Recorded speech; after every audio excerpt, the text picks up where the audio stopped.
Mumbai is unforgiving in the pouring rain, and in a cramped room above the flooded streets, the only light comes from the erratic pulse of red and green on 3 computer monitors.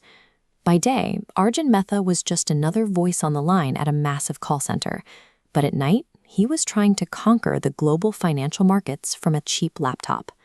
His first year was a slow bleed. Every time the opening bell rang, his portfolio shrank.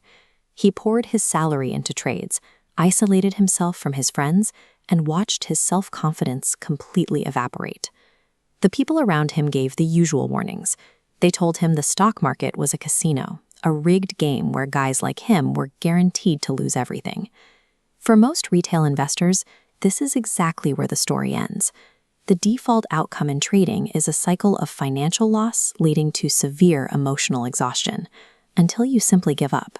After hundreds of nights staring at the same candles, Arjun began to see a pattern that had nothing to do with finance. He noticed that price movements often ignored logical news, instead reacting violently to the same repeating cycles of panic and relief. This chart maps those cycles. When a stock crashes, we aren't just looking at a price drop. We're seeing a real-time monitor of human neurochemistry. The sharp valleys represent collective terror, while the peaks track the onset of pure greed. Arjun realized that to stay in the game, he had to stop solving for the math and start decoding the psychological state of the person on the other side of the trade. Then came the crash of 2020. The global economy ground to a halt, the markets ran red, and financial news networks essentially declared the death of the modern economy. This chart shows the absolute devastation of that period. We see a historic, near-vertical collapse in asset prices as institutional panic set in. While the world panicked, Arjun smiled. He understood the moment of maximum societal fear is also the moment of maximum mispricing. Against the desperate advice of everyone he knew, he took his last 50,000 rupees and dropped it straight into a plummeting asset. Making a true contrarian play requires the psychological fortitude to buy exactly when your own brain is screaming at you to run. When the market finally rebounded, Arjun's stock locked into the upper circuit, the maximum allowable daily gain. It hit that ceiling the next day, and the day after that. In just 6 months of relentless trading, his initial 50,000 rupees compounded into a staggering 50 lakhs. Suddenly, the guy from the call center was living in a sea-facing penthouse, driving luxury cars, and sitting in television studios giving trading tips.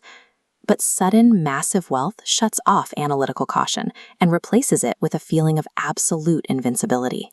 In behavioral finance, a market crash isn't the most dangerous environment. The true danger zone is the euphoria phase. Sitting in his penthouse, Arjun arrived at the dangerous conclusion that he had actually tamed the market. He stopped viewing the ticker as a threat and started seeing it as his personal ATM. Driven purely by ego, he abandoned every rule of risk management. He leveraged his entire 50 lakh portfolio into a single high-risk trade. The market tricks you into confusing a lucky macroeconomic environment with your own intrinsic genius. The next morning, the opening bell rang, and the market completely collapsed. There was no time to react.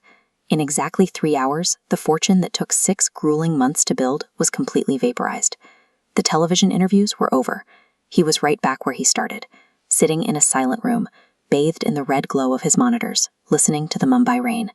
Contrarian insight might build capital slowly, but leverage and sheer ego will destroy it exponentially faster.